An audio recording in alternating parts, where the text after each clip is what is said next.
and welcome to the Dose of Good podcast, where I share with you good people and organizations doing good things. In our world, we constantly hear about the bad and negative things that go on, and I think we should hear more about the good happening every day that isn't shared or talked about as much. I will be featuring nonprofit organizations and the individuals who help them to be a success. I would also love to celebrate good people doing good and kind things on their own. If you know of anyone, send them my way. I'm your host, Erin Rowe. Now let's get into today's episode.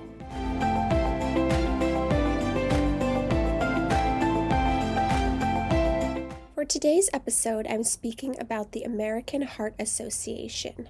My guests are Brian Shankey, Executive Director of the Northern New England region, and Vaughan, Government Relations Director for New Hampshire. I had a great discussion with both of them, and I think you'll learn a lot about the American Heart Association and the work that they do. And I did run into a little bit of technical difficulty for the YouTube version of this. I had the 3 cameras going, and one of the cameras, the battery died midway through.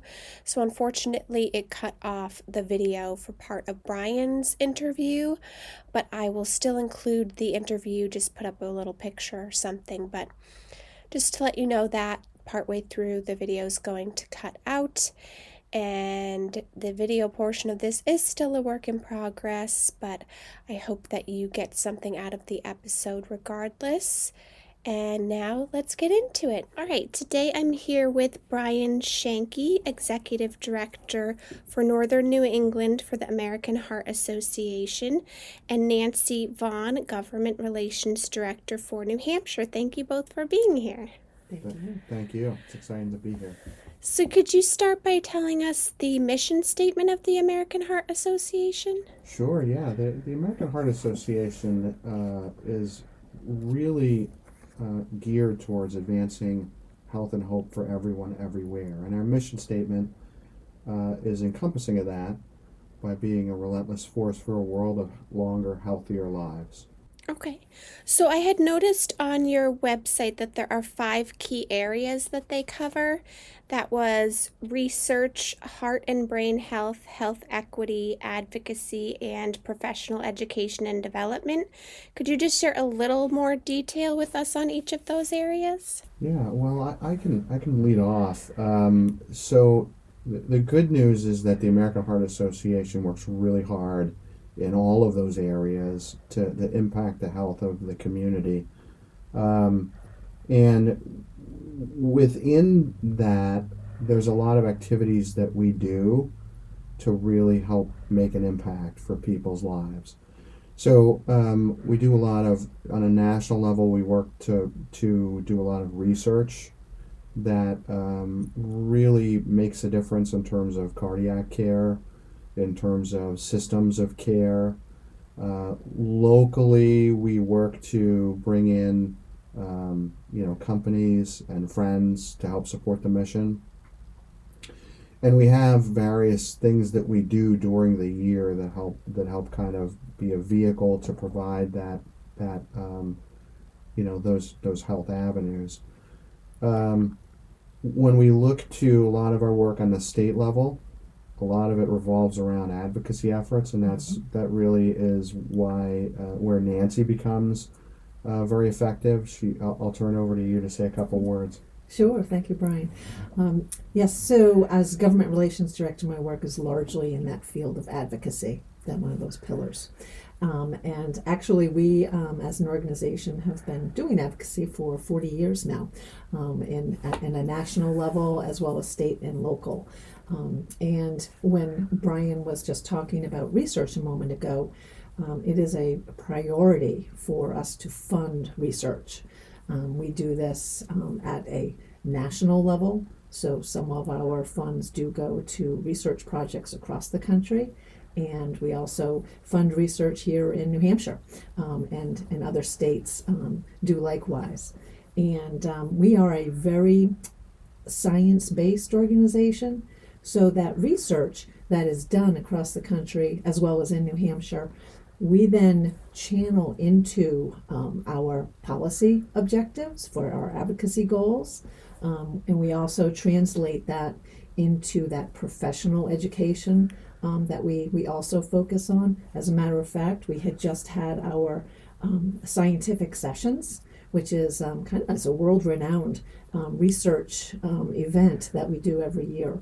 And again, so the research that we fund, as well as research that we don't fund, researchers who come together to talk about their research projects, and that helps disseminate that information throughout the research community. That's good to know. Thank you. And how did each of you get involved with American Heart Association? Well, I've served in the nonprofit community for a little over 20 years. I worked for a long time in youth development and eventually found my way into working with health-related nonprofits. I worked for another national nonprofit for a couple of years and decided it was a great opportunity for me to come to the American Heart Association because of the great work that we do in the community and the importance of heart health in our community.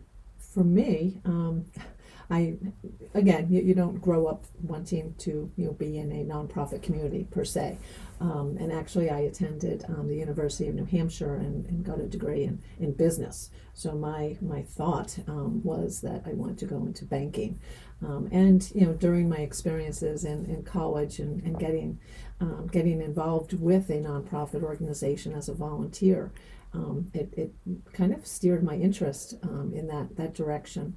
And I too worked for a different nonprofit at first, and then the opportunity arose to come to the American Heart Association, at the time doing fundraising for the organization, and fell in love with the fact that what we do is work to help other people, and heart disease is quite prevalent in my family history, medical history.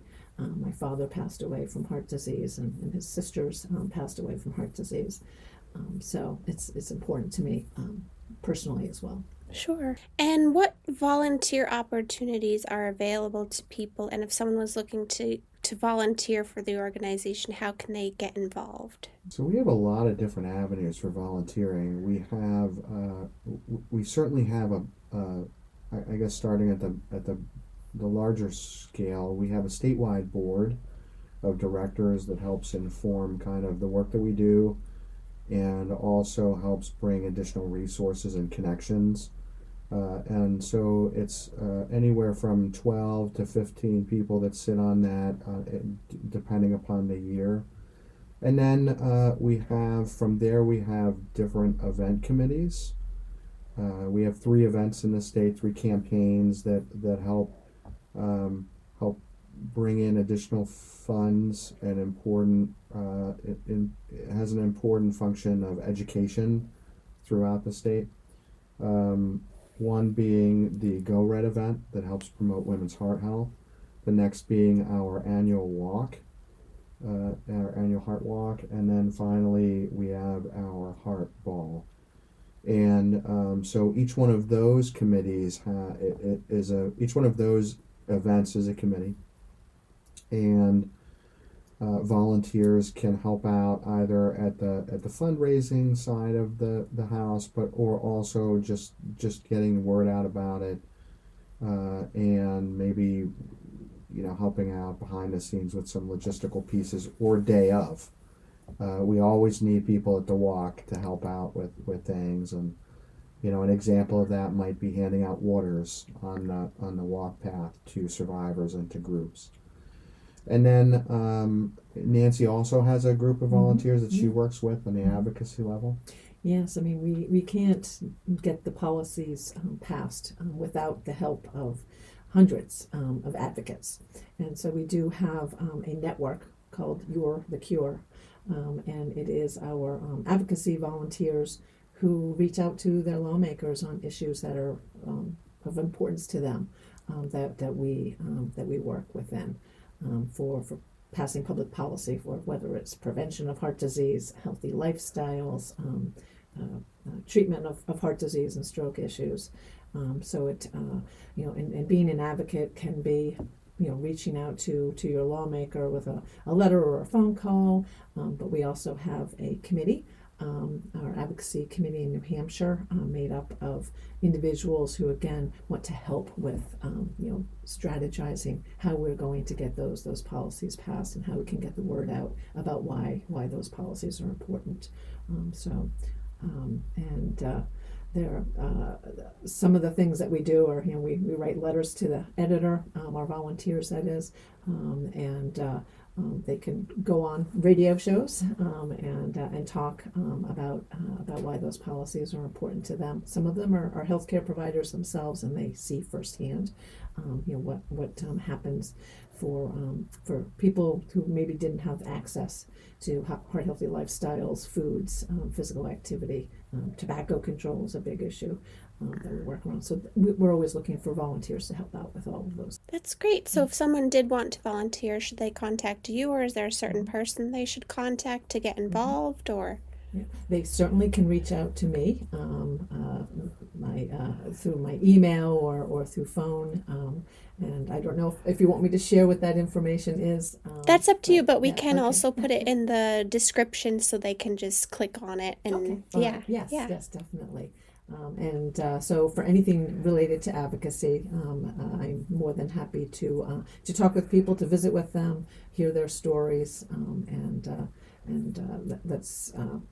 also connect them to their lawmakers if they don't know who those individuals are, or if they do, help guide them through meeting with lawmakers at the State House and things like that. So. Sure. Okay. And what would you say is your favorite part of your job? I love the fact that no 2 days are the same. I'm the kind of person that appreciates variety, which I know not everybody's about variety. Some people enjoy the same thing and so on and so forth. But for me, I enjoy the fact that I go in and one day I might be meeting with a survivor, someone who lived through a very traumatic experience, involving their heart health, and they've overcome, a major health situation, and then the next day I'm meeting with a bunch of executive leaders in our community, and sometimes it's not even days. A lot of times that's one meeting to the next. So for me, it's exciting to be able to know that, no 2 days are the same, and ultimately that no matter what the days look like, we're making a difference. Every meeting, every opportunity to tell the mission, it makes a difference. It makes a little bit of somebody's life better because of the work that we do. And I have to agree. It is working with our volunteers and our survivors who do have stories to share. And as with any job, you can get caught up in the day-to-day mechanics of I need to do this, that, and the other thing. And so it's a real grounding experience to then be, alongside a volunteer who, whether it is a personal experience they've had with heart disease or stroke, or a family member, sometimes as a child. It grounds us in terms of why we are doing the work that we do, and it's for people. Mm-hmm. And is there anything particularly challenging that you find with the work you do? Challenging.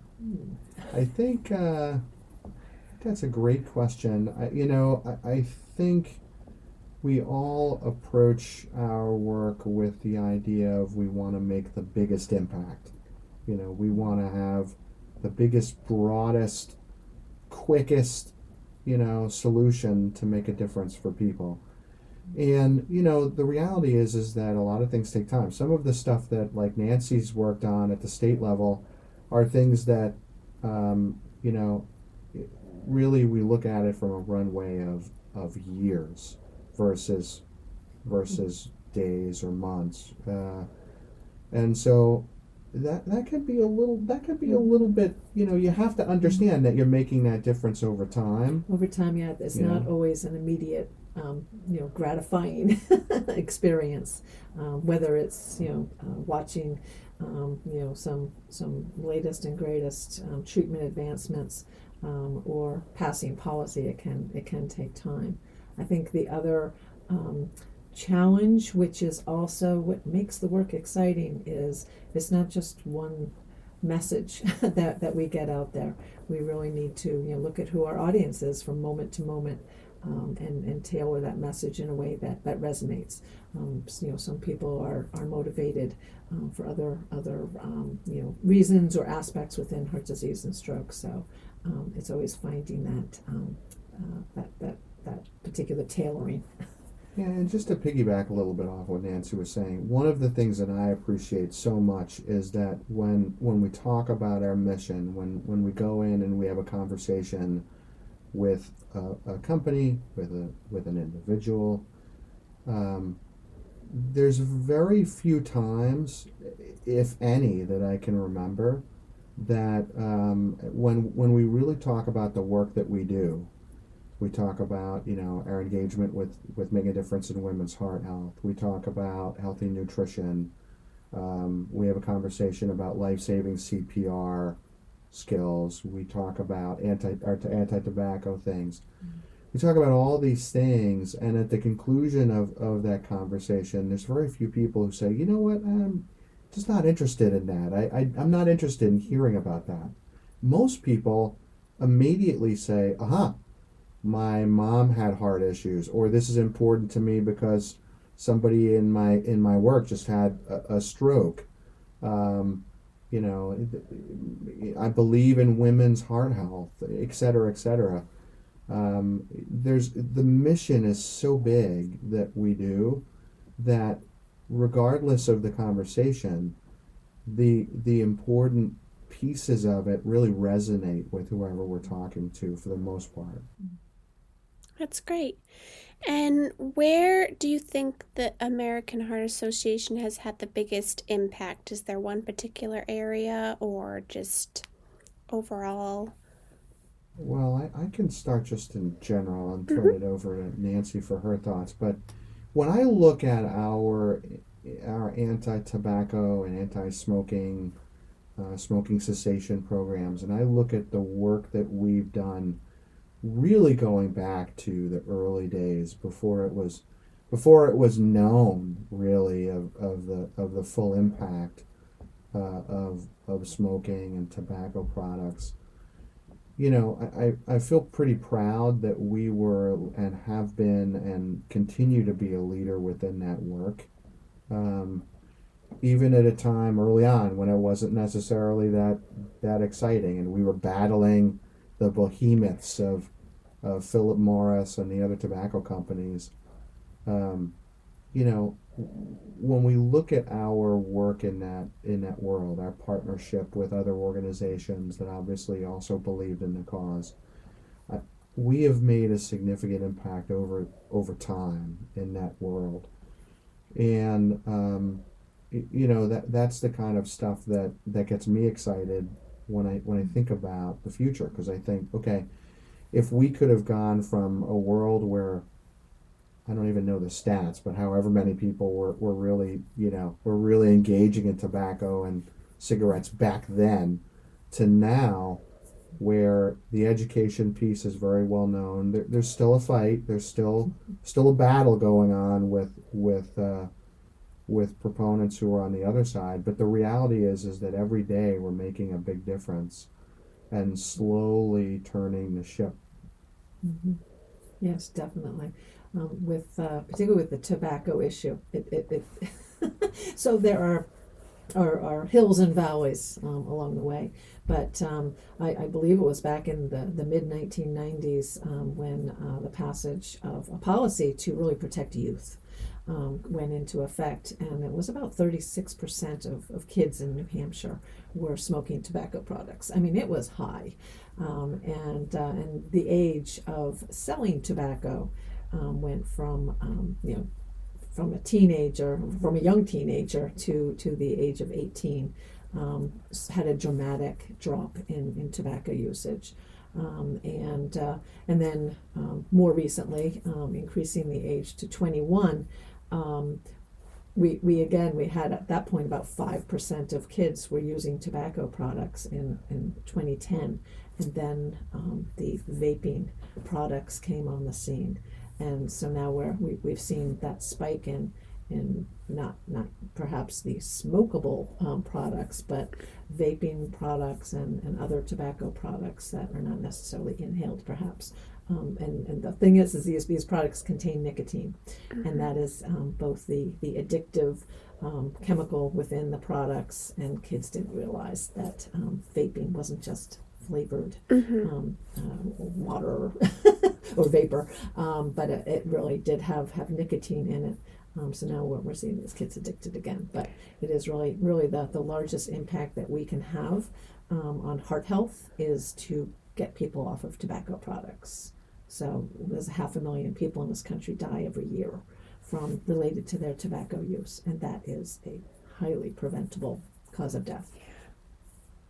And then, the other thing that I would be remiss in talking through is, on a national stage, there's a lot of eyeballs on CPR because of, some recent sporting events such as the Damar Hamlin, situation where he had a cardiac event right there in the field, and he was saved by life-saving CPR. And locally, our objective, one of our objectives, is to educate and inform as many people as possible in life-saving hands-only CPR. Which, the distinction between hands-only CPR and full CPR is one that bears mention. It's still important to for those of us that have the ability and time to be able to learn full CPR, including breathing. From a kind of a very bystander kind of situation, people learning chest compression hands only, the science has been shown that is effective in keeping people alive until, for the most part, paramedics are able to get there and assist on scene, even if you don't do breaths. And the reason for that is because when people have an issue, typically they've been breathing, so they go down, and they have approximately 8 minutes of oxygenated blood. And so if you just have the blood circulating, it's going to do a lot in terms of keeping people alive, again, until paramedics get there. Mm-hmm. So, as I look to the future of what's the work that we also need to do within the state, I feel like there's a lot of opportunity for getting that word out, for training people in hands-only CPR, and for eventually saving lives. So is that a training that you would be giving to medical professionals, or is that something the average person could get training in? It's an education piece. We do it out of our office typically. We have people that a company could reach out and could say, hey, can you get me some materials? And we'll work with that organization to work with their employees.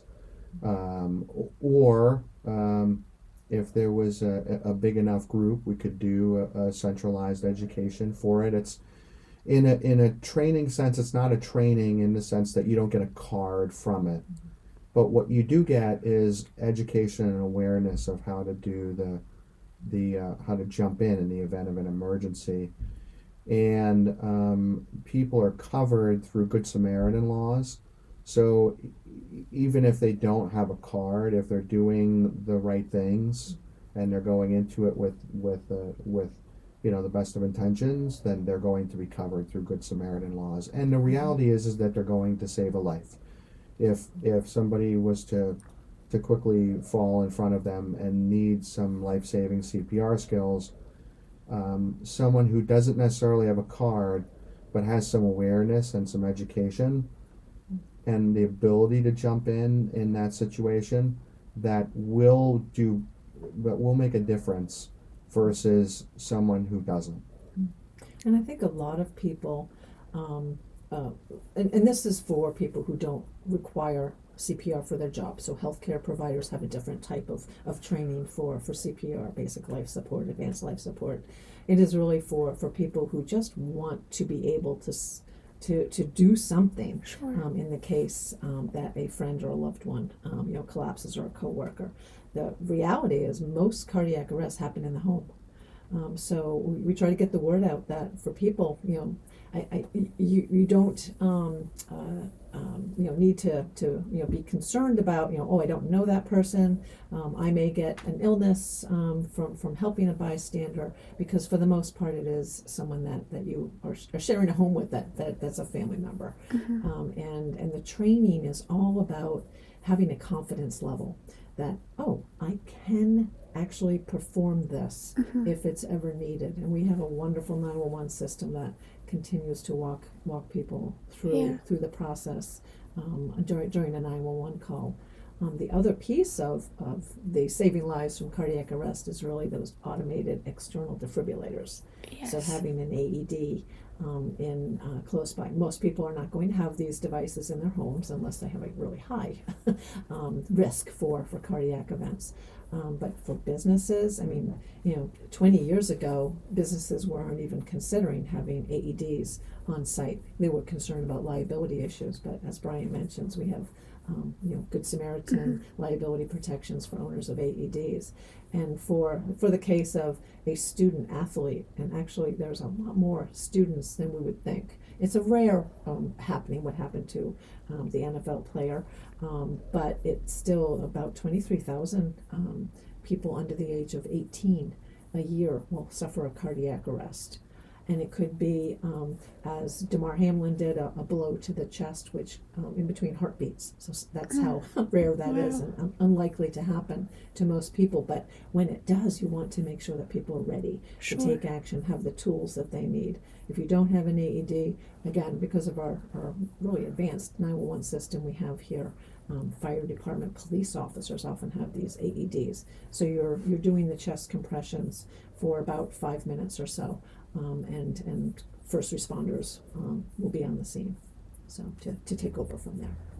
But that's actually one thing that we are working on to ensure is clearly described within the school sports emergency action plans in New Hampshire and other states as well, to make sure that that, again, in the event that a cardiac arrest should happen, whether it be a student, a coach, a spectator at a sporting event, that there be a team of people who are trained on doing CPR, trained on using AEDs, and practice that skill in the event that a real event happens, that they feel, again, that's that confidence level, that they're able to do things properly. Well, that's great, and I think that'd be wonderful if we could get more people trained in that to help if these situations do arise, kind of thing. So I do have a few additional questions from some listeners that they submitted. The first is, what is sudden cardiac death and some of its causes? So sudden cardiac death is basically where the heart very suddenly will stop beating in a normal rhythm. We call this atrial fibrillation. So the heart has not completely stopped, but it's more quivering, and when it's not beating, it's not able to pump blood through the body. So that's where the oxygenated blood comes in, and it can be caused by underlying heart disease. It can be caused, as we were just mentioning, by a blow to the chest in a sporting event or in a car accident. It could also be from electrocution or drowning.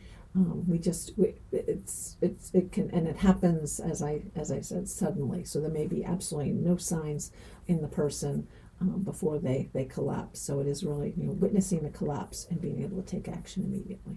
Mm-hmm.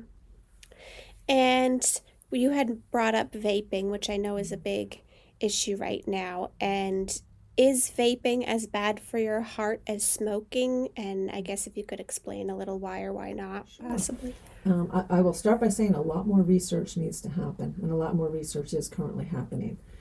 the difference between a traditional cigarette and vaping device, the traditional cigarette does contain a lot more chemicals that we know of that are cancer causing, or can hurt your lung tissue. Vaping devices, because it's not a burning device, and it may not contain some of those chemicals. It does contain other chemicals within the liquids, and we're still looking at how that can impact the lungs and the heart, because these organs work together. Sure, yeah. And that's why you often see heart, lung, and cancer organizations working together on this. And as I mentioned, it does have nicotine in it, which is that addicting chemical.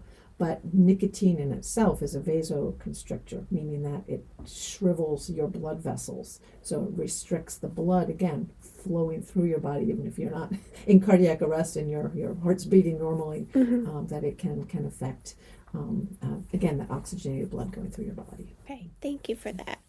And which New Hampshire hospitals offer heart transplants? I'm not sure if you know that, but if... Okay. I don't believe any of them. None do. Oh, offer, wow, I heart didn't... transplants. Okay. So we have several hospitals that do open heart surgeries and things and treatments of that nature.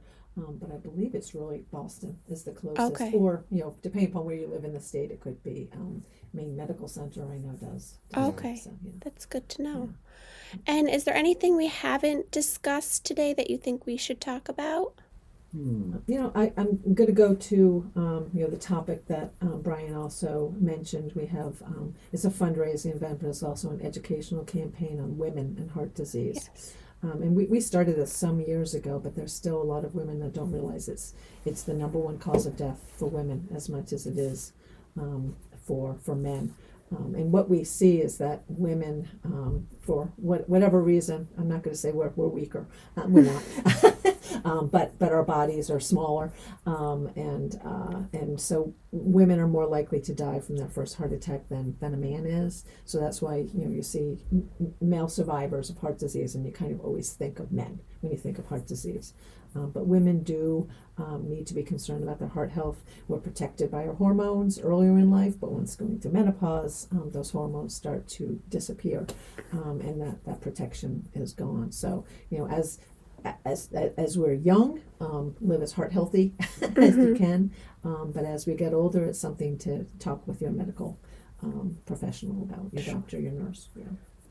Yeah, and I'd like to talk about our walk, which is June 2nd at Livingston Park in Manchester. And we really, one of the things that I think is important to talk through with that is that a differentiator from us and other organizations is a lot of organizations have walks, right? There's all kinds of great, and worthy organizations that are doing a walk to promote kind of, fundraising and awareness within the context of that walk. Our walk, though, has the additional benefit of really educating the workforce. By being a part of our walk throughout the year and our walk program, you're exposed to a lot of different materials about leading a healthier lifestyle, getting more active, and so on and so forth. And, a company that forms a walk team or an individual that joins an already existing walk team will have exposure to those things through our platform, through our Heart Walk platform. So, I like to make sure people understand that yes, we want to raise money and awareness as part of the cause that we do, but we also want to make sure people lead healthier lives. And so,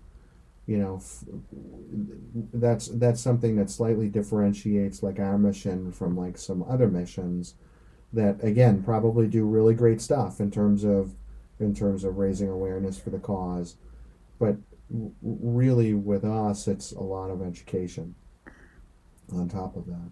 And which nonprofit should we feature next? It's a great question. A friendly nonprofit. I have my background was in youth development for a lot of years. I started out my career working for the Boy Scouts, and then eventually worked for the Girl Scouts. And so, I would probably say they'd be an interesting group to talk to. One of them, either the Girl Scouts or the Boy Scouts. Um, and they both do fantastic programming throughout the state for character development of boys and girls, and citizenship training and those kinds of things. That would be great. Yeah, I'd love to have both of them on. I was a Girl Scout myself, so I know all the great things that they do. So, Nancy, did you have any thoughts about other nonprofits? You work with a lot of nonprofits. Yes, I have to think about all the fact that we don't do this work, in our own little world, that we do work with a lot of other organizations, the American Cancer Society, the American Lung Association, Breathe New Hampshire is another organization we work very closely with, all within tobacco. A relatively new partner that we've been working with is the New Hampshire Hunger Solutions Group, and they are a statewide organization on really looking at child hunger predominantly, but also adults. And it's surprising how many of our seniors in the state do not have access to healthy food. I mean, we don't really think about that in America in general. That there are people who don't have either the financial resources, perhaps, or they're in a very rural area, which you think would have plenty of healthy food in a rural area with gardens and all the rest, but it really, the grocery stores might be far and few between. So again, those organizations and those issues are also very important to the state. yeah, I'll look into all of those. Thank you. And the final question is, what is the kindest thing you've ever witnessed or been a part of? The kindest thing there's just so many. Well, that's a good thing. I'm happy to hear that. So it's just to rank it in terms of the kindest. I think it really is children helping other children.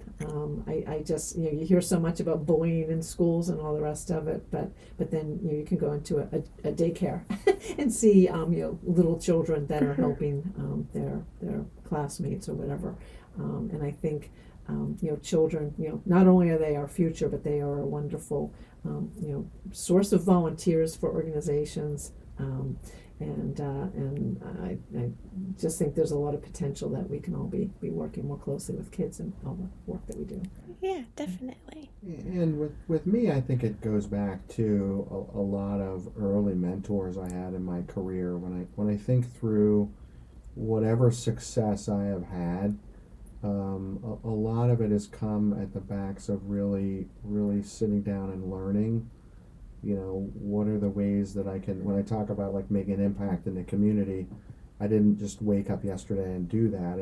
It was learned over time. It was learned about how do I really, speak to people about the mission, and what are the best kinds of things to do to set myself apart as a professional and really as a person, right? I mean, learning the important skills of masterful management with people and around other people is something that I've developed only because people have shown me how to do that. Really great people in my life, and so I'm fortunate, and probably Nancy too. If you think about people that have kind of steered you in a good path, there's too many to mention, but even now I have, earlier today I had a meeting with one of my mentors, Tom Raffio, who's the CEO from Northeast Delta Dental,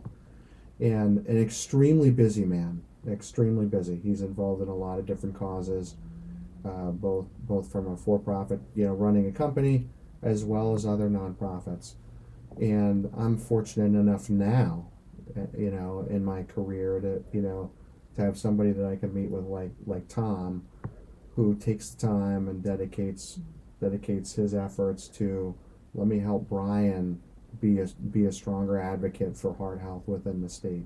That's great. Well, thank you so much for sharing such wonderful information with us today and for being here. I really appreciate it. We certainly Thank you. We appreciate appreciate it. everything you do. Oh, no problem. I hope that you enjoyed listening to today's episode about the American Heart Association. I will leave all of the information, both local and national, in the description box as well as on the YouTube video. Hopefully, you've had some education today on what this organization does and learned a little bit more about how important the work they do is.